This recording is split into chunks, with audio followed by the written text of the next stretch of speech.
Hey everyone, welcome into First and North, where we keep you up to date on all things NFC North. I'm Cassie Carlson, joined this week by the voice of the Detroit Lions, Dan Miller. We have Tim Van Voren from Fox Milwaukee and Ahmad Hicks from Fox Minneapolis. Let's just get right into it. We are 2 weeks out from report day for training camp at Hallis Hall. Final countdown is on, and we always get caught up in how good the team will be based on basically what we only see of our teams at training camp, and we read about what the national experts then think. So I want to get to some lists. I know Ahmad is thrilled. ESPN ranked the best playmaking groups in the league. That includes receivers, tight ends, and running backs.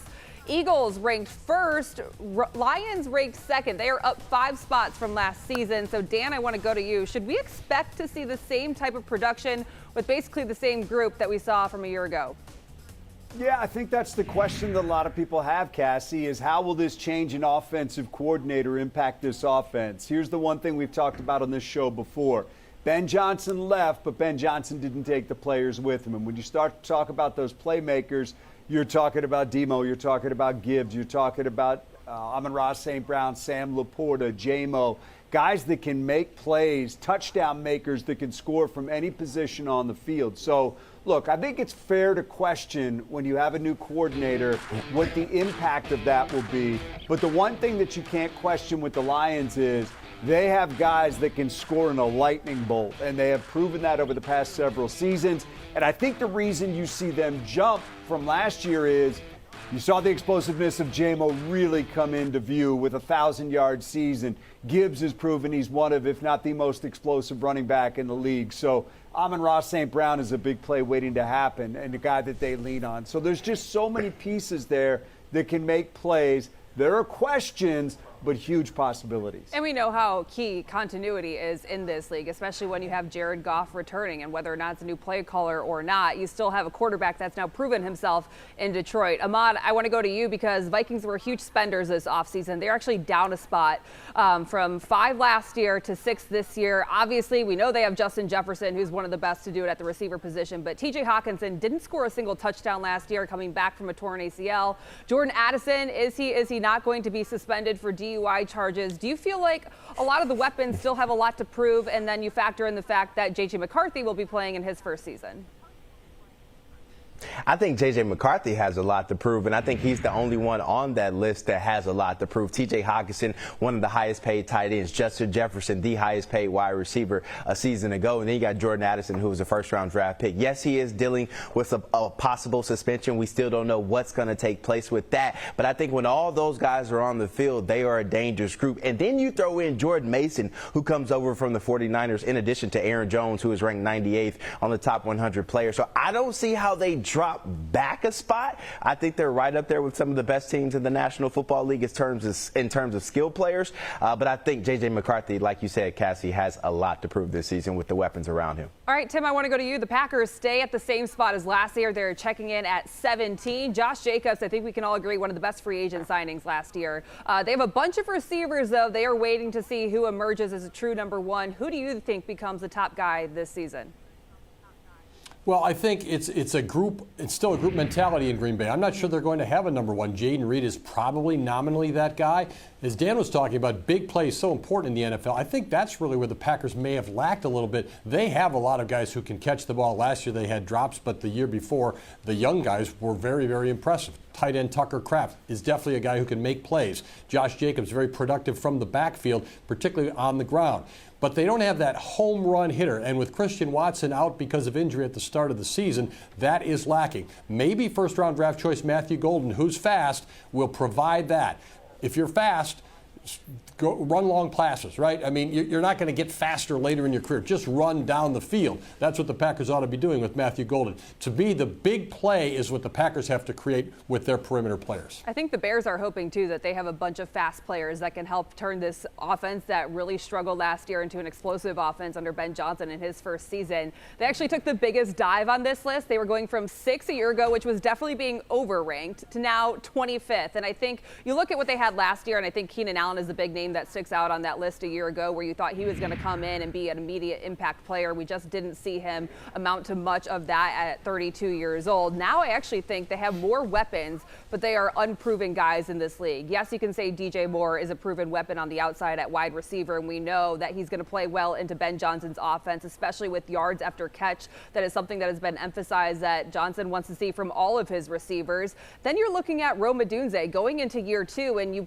talk about Keenan Allen. A lot of the reason why we didn't see Rome Odunze emerge as a rookie is because of Keenan Allen taking a lot of those targets away. And given the fact that he's now in an offense that should be catered more to the skill set of the players on the field, I think we can expect big things from Odunze in year 2, and maybe he emerges as the true #1 receiver for this team. Add in the fact that you draft Luther Burden III in the 2nd round with the first pick of the 2nd round. We know he can get you a ton of yak as well. I think there's a lot of excitement in the receiver room. DeAndre Swift, we know he has a history with Ben Johnson. See if he can get out in space and be a little bit more productive after averaging a career low in average in yards per carry last season. I think the biggest question mark too is Colston Loveland, and what a tight end in his rookie year that is built more like a wide receiver and is going to likely be used more like a wide receiver can do in Ben Johnson's offense. So I don't mind that they're ranked down lower. I think it's maybe a little low for this Bears team, but I think they were probably overranked a year ago too. I want to stick with the Bears because PFF also released their top offensive lines. I was shocked when I saw the Bears were ranked 4th because they have not had an offensive line in almost 10 years. And yes, they invested a ton in overhauling the interior. They bring in a Super Bowl champion, Joe Thuney. They bring in a Pro Bowler in Jonah Jackson. And then they signed Drew Dahlman, who was the best center in free agency. And then you're reminded that they did draft Darnell Wright in the top 10 2 years ago. But the big question mark still is the left tackle position. And I'm concerned of how they're all going to gel together, because if you look at the projected offensive line right now, and you're going to place Braxton Jones at left tackle going into another year starting that position, I don't know that that's going to be the case. He is coming off ankle surgery. We haven't seen him yet in the offseason program. And then there's someone like Ozzie Trapillo, who the Bears drafted in the 2nd round, that I think has a big shot of taking over. And I think one thing to remember is that, yes, Braxton Jones was a gem of a find in the 5th round for Ryan Poles, and he's been sufficient at left tackle. But he's Ryan Poles' guy. He's not necessarily Ben Johnson's guy. Ben Johnson and Ryan Poles both drafted Ozzie Trapillo in the 2nd round. He's on a rookie contract, and I think that could play a huge part in maybe why he gets the start at left tackle if he does get in that competition and outplays Braxton Jones. Mod, Vikings checking in at 7th. How do you feel about the moves on the interior to protect J.J. McCarthy with Sam Darnold sacked 4th most last year? Will rookie Donovan Jackson hold up? I think we all feel thrilled right now with the offseason additions that they made. Now we just need to see Will Fries and Ryan Kelly return from injury and play up to their potential or the level that they are capable of playing at. Donovan Jackson, still a question mark on him at the left guard position. Of course, he played left tackle and guard at Ohio State, a premier university in college, but you just don't know what that's going to translate to in the National Football League when you go up against these grown men that have been in the league, for 5 to 10 years. So from on paper right now, yes, this line looks tremendous. Are they a top 10 line? On paper, but they have to go out and go prove that week 1 in Chicago on Monday Night Football. But right now they are 10 times better than they were last year when they were just getting pummeled by the Philadelphia Eagles and the Los Angeles Rams. Dan, Detroit goes from the best offensive line in the league to more question marks after Frank Ragnow retires. Do you think the young guys will be able to step in seamlessly? It's a massive question, Cassie, and that's one that the Lions really have to figure out during training camp, is how they're going to deploy those guys. And I'm not convinced that at some point you might not see an addition there, as other teams might whittle down their rosters and Brad Holmes looks around for an opportunity.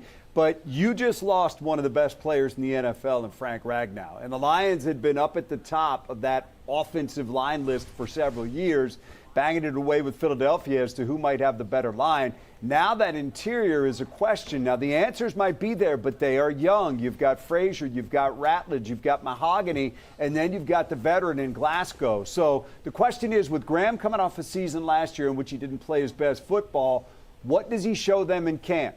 Do they say, okay, that's our veteran, that's our guy, we're going to put him at center so he can call out the protections and get everybody in the right spot, and then we're going to put 2 of these young guys at guard? Or do we see Tate Ratledge, their 2nd-round draft pick, in there at center, where we saw him during some of the offseason workouts?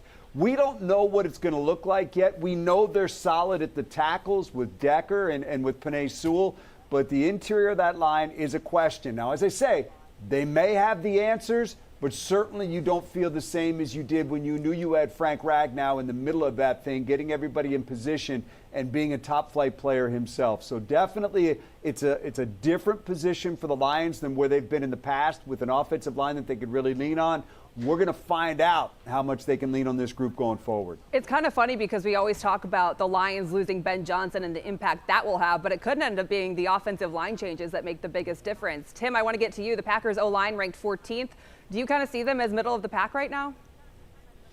I don't think for a second, Cassie, that offensive line coach Luke Butkus or offensive coordinator Adam Stenavich are watching this program, spending their summer vacation, critiquing and evaluating what we're saying.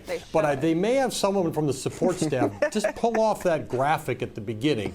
Here's what we think, here's what other people in the division think about us, guys. Do you really think we're the 5th best line in this division, right down their 4th best line in this division behind these other teams? I can see them going with that as a motivational tool. The Packers don't think they're weak on the offensive line. They signed a big player to play guard. They have several returning players. They preach versatility, guys who can play multiple positions. They had a first-round draft choice who was hurt last year for the most of the season, didn't play that much. They think they have plenty of bodies. Now, how will it all sort out? We'll see. And a lot of it's predicated on Elton Jenkins, the big center, who has played outside and at guard primarily in his career to this point. They're expecting him to take over at center and be happy there, so they have to have that as the fulcrum of that offensive line. But again, they can just dial up this graphic and say, guys, what do you think? Bears better than us, Lions better than us, Vikings better than us. Well, we'll see what kind of motivation that serves as. I know they listen to your analysis, Tim. Come on, you're a legend. Maybe. They're on vacation, though, Cassie. This is their time to spend with They're family. not staying in Green Bay? What are you talking about? Netflix. Well, that's right. Summer in Wisconsin. Netflix released their new season of Quarterback today, which features Jared Goff, Joe Burrow, and Kirk Cousins. And Cousins discussed what it was like leaving Minnesota in free agency in 2024. Take a listen.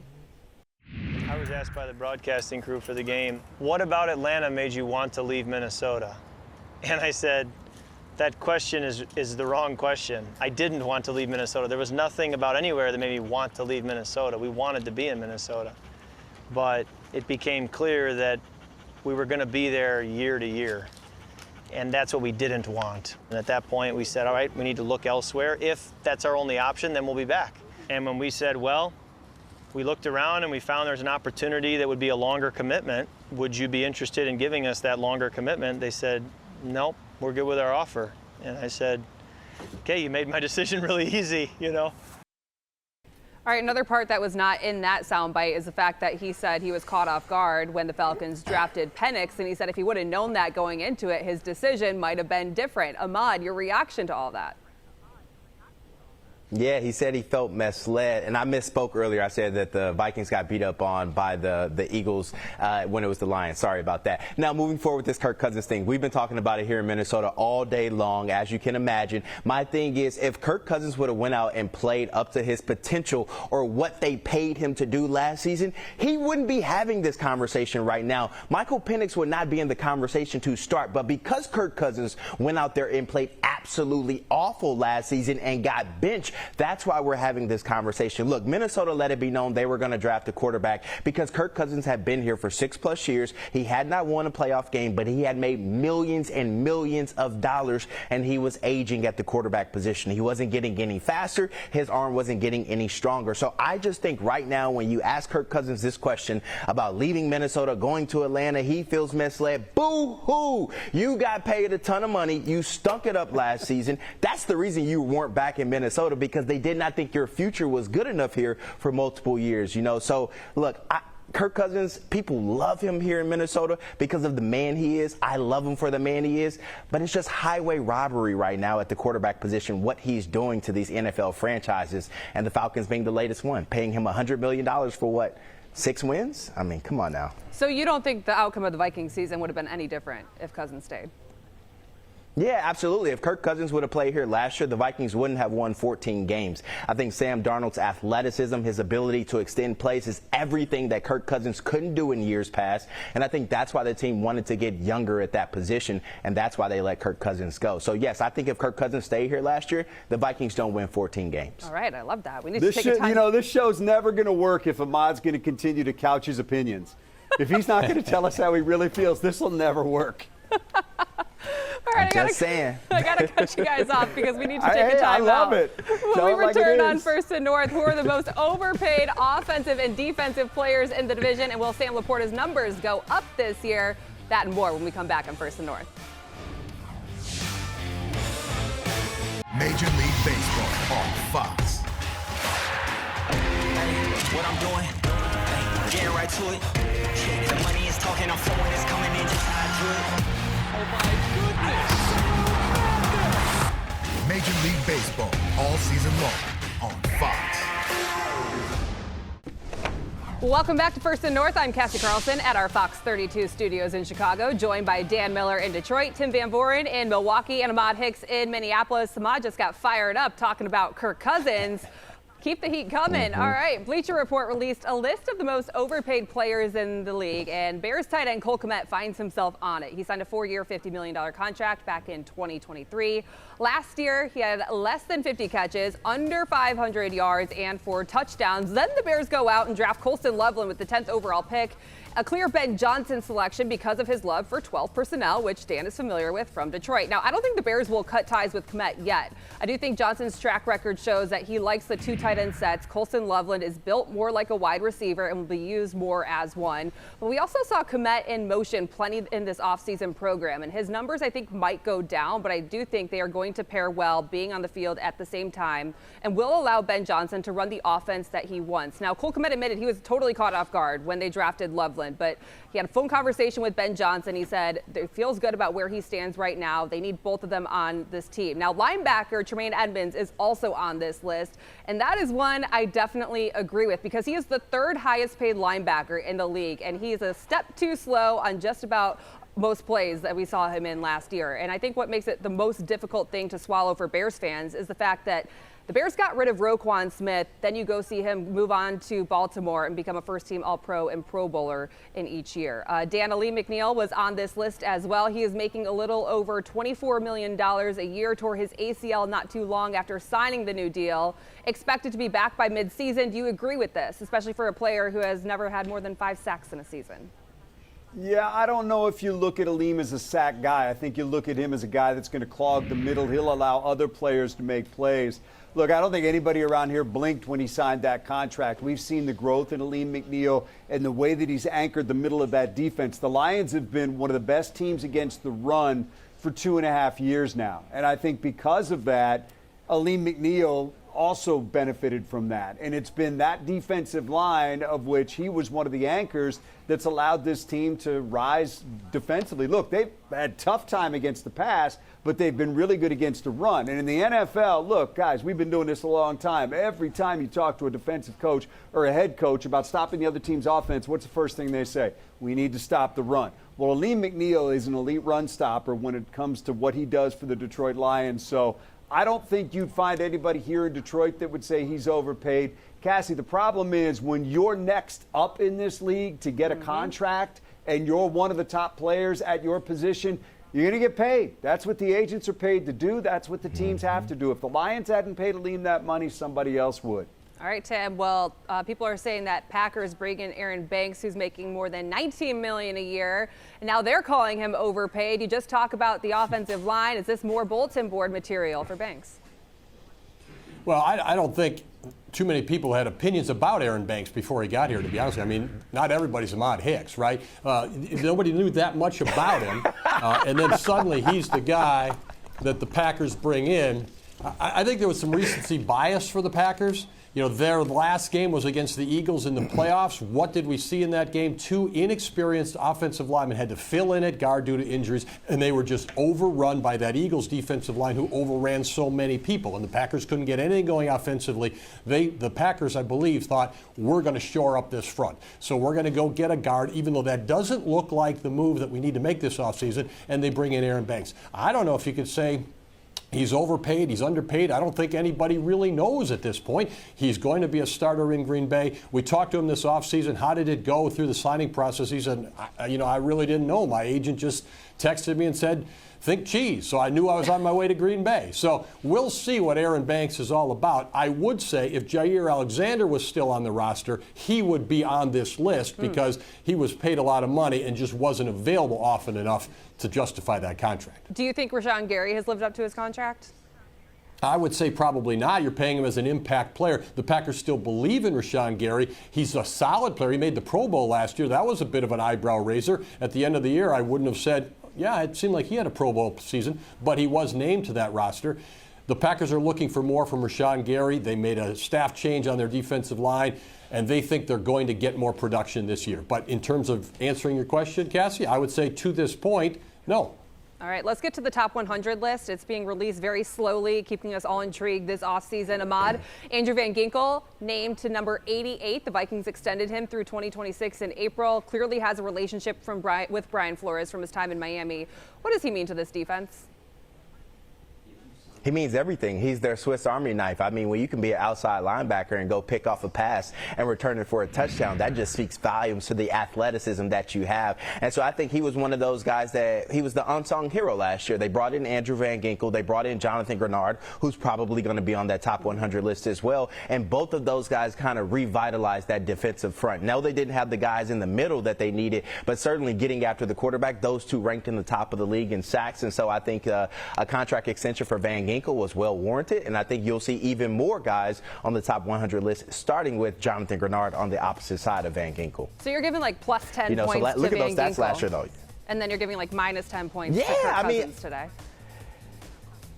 Absolutely. Well, you know, one player lived up to their contract. One player exceeded their contract last season. The other guy did not. I mean, when you're getting fully guaranteed $90 million and then you go out there and only deliver 6 wins, I mean, that's a problem. And then when you're Andrew Van Ginkel, I think his contract was under $15 million, and he almost led the league in sacks, or was one of the top 10 in sacks, and was one of the top defensive players for the Vikings. Like, yes, I'm 10 points for Andrew Van Ginkel, minus 10 for Kirk Cousins. He should probably retire, but that's another story for another day. Oh, my gosh. Dan, Sam LaPorta, 94th on the list. His numbers were down the first half of the season. Do you expect him to be more involved earlier to start the season? Yeah, I think he's going to do whatever they ask him to do. You know, Sam has been asked about this probably everywhere he goes, and he talked about it with the media last time that he spoke during the offseason. And he just said, look, when people ask him why were your numbers down, and his targets were down from 120 to 83 this past season, he said, look at our offense. We've been one of the best offenses since midway through the 22 season. They've been one of the highest scoring offenses, one of the most explosive offenses. So what good is it going to do for Sam LaPorta to stand up and say, hey, I need more touches? It's about what your team does and if your team wins. They've been winning. They've been productive. I'm sure he would love to be more involved. Sam's a football player who loves getting his hands on the rock. But it's just a matter of, are you going to take it away from Jameson Williams, Amon-Ra St. Brown? Are you going to take it out of Gibbs' hands? Are you going to take it out of Montgomery's hands?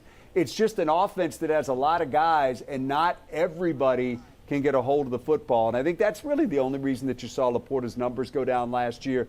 But he never complained. He sticks his nose in there. He's a heck of a blocker. He's a good team player. His numbers may go up, but the number he's going to tell you he cares about is the one under the W column in the standings. A lot of mouths to feed. We're having the same conversation here in Chicago, and we hope the players respond the same way if they don't get the targets or catches that they want. All right, we need to take a break. We'll be right back with First and North.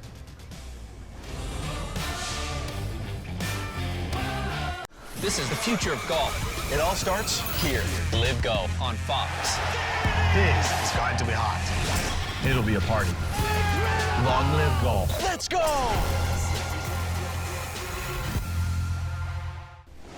Welcome back to First and North. Let me know if you had Saints running back Alvin Kamara throwing out the first pitch at Wrigley Field on your 2025 bingo card, and guys were so bad. He asked for a redo. That doesn't happen. It wasn't the best week for Cubs and their guests. There was also a botched seventh inning stretch by podcaster Alex Cooper. So luckily it's not affecting their standing in the NL Central. Not a good first pitch. Hey, we've talked about that before. I've done it before, guys. It's horrifying. I wouldn't want to wish that on anybody. Anybody asks me from here Till the day I leave this planet, I will say no. I have no interest in ever doing it again. Yeah, I'd be so nervous. I can't blame him. Just slow and steady down the middle. Slow and steady, just a nice little toss, no velocity. But then they tell The you, Ahmad, you're mulligan. aiming it and you get in trouble, right? All right, guys, that is all the time we have for Tim, Dan, and Ahmad. I'm Cassie Carlson. Thanks for joining us. We'll see you next week.